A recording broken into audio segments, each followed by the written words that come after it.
This must be the Westeros version of therapy. House of the Dragon, the episode The Red Dragon and the Gold, and Daemon Targaryen is still trying to deal with the fact that he was not named heir.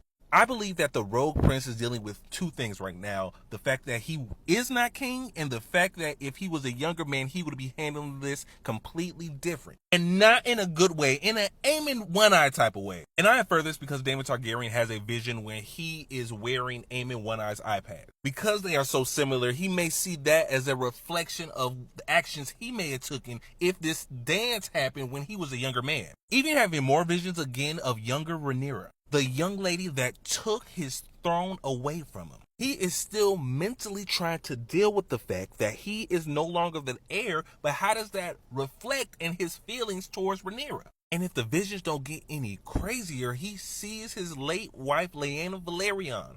Does Daemon feel like he could have prevented her death? Does he regret what happened? What gears are turning in this man's head? And none of this is helped when Daemon meets Alice Rivers. We'll have a first official conversation. She gives us an explanation of why this place is so magical. Because it was built on blood, and what we remember from the original series and from the books is that blood magic is some of the strongest magic in this verse. It took blood to build this castle. It took blood to see it fall to ruin. And she gives Daemon some type of concoction because she's working as kind of the pseudo maester of the castle that is thick and red, almost like weirwood paste. Most likely it is weirwood paste. Maybe some human bits in it. We don't know though. We don't know. And also informs Daemon that he is sleeping on a bed made from a weirwood. And what we remember from those novels, A Song of Ice and Fire, when Jaime Lannister slept his head on the stump of a weirwood tree, he started having one of the trippiest dreams in the whole novels. Is the same happening to Daemon? Yeah. But it's forcing him to reconcile with these feelings he has toward Rhaenyra being the ruling queen. And I'm here for it. In House of the Dragon's 4 episodes of Season 2, Princess Rhaenys Targaryen proved why she should have been named the heir to the Iron Throne. A wife, a mother to 2 dragon riders, a grandmother to 5 dragon riders, a princess, a true diplomat, and in my opinion, the unofficial hand to the Queen of Westeros. If you did not watch this episode, go watch it, come back here, because bro, she truly had an ending worthy of a dragon rider. All these episodes this season leading up until this point have proven she had it in her to be one of the greatest rulers of this continent. Well, this fictional continent.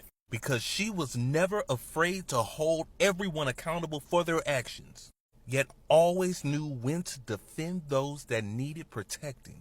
Because when the moment came, she stepped up. She said she was willing to take on the advancing host of Criston Cole. And with the odds against her, I want the history books to remember she didn't turn around, people. She stayed the course and had a death worthy of a dragon rider.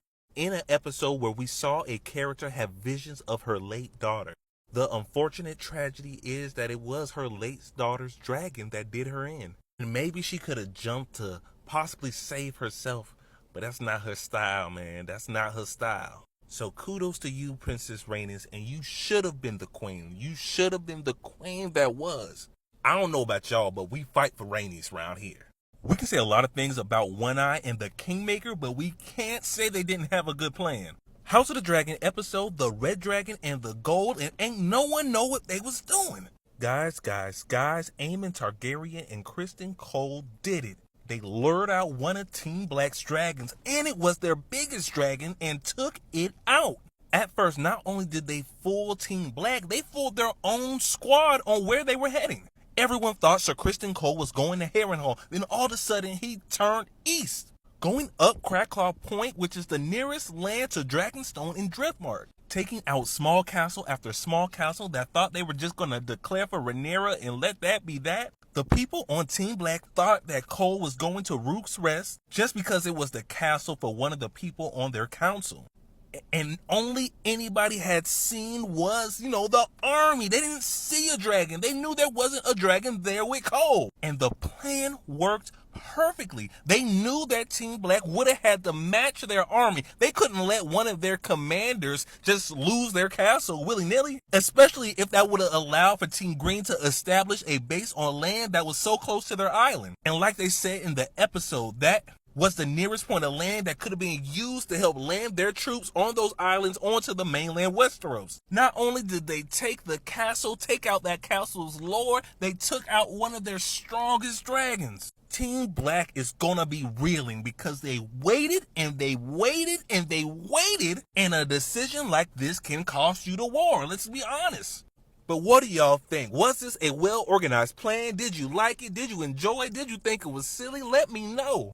You need a strong right hand. If you've been watching House of the Dragon Season 2, we're 4 episodes in, and both the Team Black and Team Green councils have taken major losses. Early on in this season, we saw the dismissal of Otto Hightower as Hand. As seen in the small council meetings that preceded him, he was the stabilizing force that kept everyone together and kept them in line. Now, he can always come back, but we needed him there to keep Aegon in check because now this man went into battle willy-nilly and he is crispier than some fried shrimp. And Team Black is in a similar boat. On their small council, Princess Rhaenys has been operating as essentially the hand of the queen. When members of this council have tried to guide the queen towards a decision they prefer and run over Jason Baylor when they were left in charge, it was Rhaenys' presence that kept them in line. Now both sides have seen this loss in leadership, with Otto helping from afar and taking his talents to help guide his other grandson in army, and sadly Princess Rhaenys no longer being in this story. I can't wait to see how these councils devolve. Will they be able to hold it together, or will it all come tumbling down, people? Because as we remember, there are no dragons at the time Game of Thrones takes place in the beginning of Season 1. We got to meet people in the middle. When watching House of the Dragon Season 2 episode The Red Dragon and the Gold, we see our man Alfred Broom right here kept trying to tell everyone, we got to go to war, we got to form up an army now. Now, do I agree that they needed to be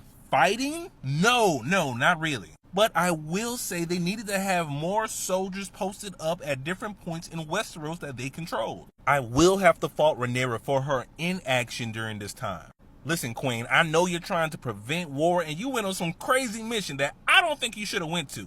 But some members of your small council may be a little battle hungry like Sir Alfred Broom. But they had a point, and it would have done better for you all to work somewhere in the middle. I know it costs oogles and oogles of money, but you have to have fighting men ready to go, especially when Kristen Cole is darn near walking across the Crown Lands unchallenged, knocking down castle after castle and flipping them to his side, the green side. That inaction has cost you more than time. It has cost you one of your fiercest defenders and one of your greatest political minds on your side. And I can say this for both the Greens and the Blacks, there has to do a better job of communication and relenting a little bit so we are all working on the same page. Especially Rhaenyra, you gotta give them a little bit because oaths only go so far. Everyone ain't a Stark. Everyone is not a Stark. How you the king of Westeros with zero aura?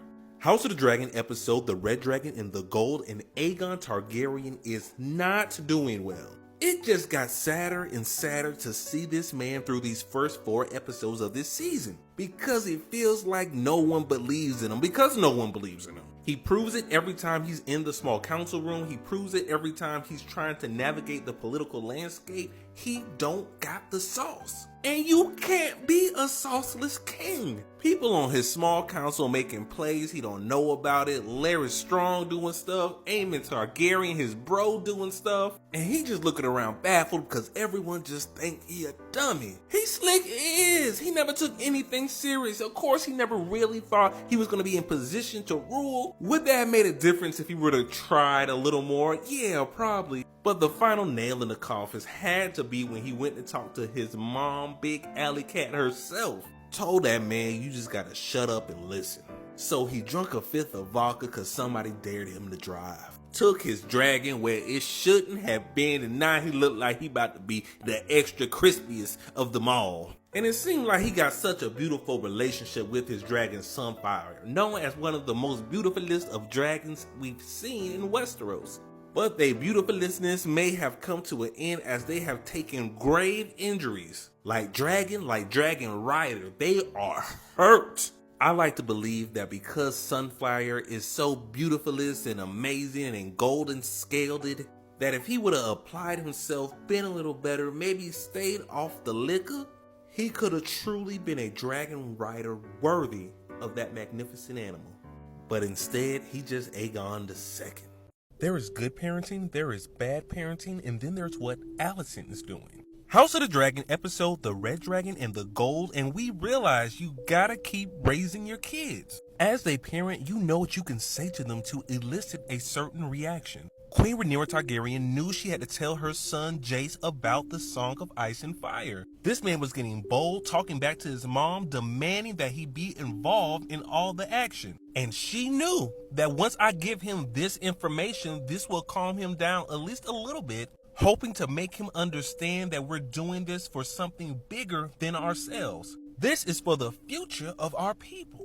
And hopefully this quells his appetite to just recklessly go out there to war for now. And then we look at Alicent Hightower. King Boy Aegon came to her defeated, looking around the room and feeling that everyone think he dumb, he's stupid, he's a big poopy head. And she looked at that man and just basically confirmed that.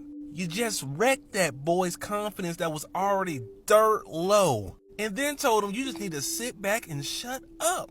What in the Aegon Conqueror self did you think that was going to help your son who's already a drunkard and makes reckless decisions? What did you want his response to be? And because you refused to show sympathy to your child, half his skin done melted off. Lucky he had on that Valyrian steel armor. It could have been worse. But y'all let me know, who's best mom, Alicent or Rhaenyra? We got magic, witches, and that red drink, y'all. House of the Dragon, the episode The Red Dragon and the Gold, and we have Alice Rivers finally having that conversation with Daemon. And they just keep teasing us to the fact that she out here using a little bit of magic. But I love how they weaved it in there, because at first you're like, she knows too much for someone who's been stuck at Harrenhal the whole time. But then she just explains that they're just good assumptions for the fact that you came to Harrenhal without an army by yourself and haven't even tried to contact your wife, the Queen of Westeros. And they're also trying to make sure the audience knows, hey, she is magically smart and she's also bookishly smart because she's kind of replaced the maester who supposedly just ran away from his post. But don't tell me she just turned around and explained why this place is so magical. That the former king of the Iron Islands and the Riverlands, Harrenhal, built a castle on top of a former redwood grove that he had chopped down. And essentially from that point, Harrenhal had no choice but to be a cursed castle. But it really makes you question, is this a story that has just been passed down in this area, or did she learn this from another means? And that thick red paste potion she was making definitely seems like it is the sap from a weirwood tree. And we know the weirwoods are tied with the old gods. The old gods bestowed the power of warging onto humans and the children of the forest that we know of. And then she made that joke about being a barn owl. I mean, ma'am, do you warg into a barn owl? Are you trying to tell us something? But it seemed like she got all the magicalness and I am here for it.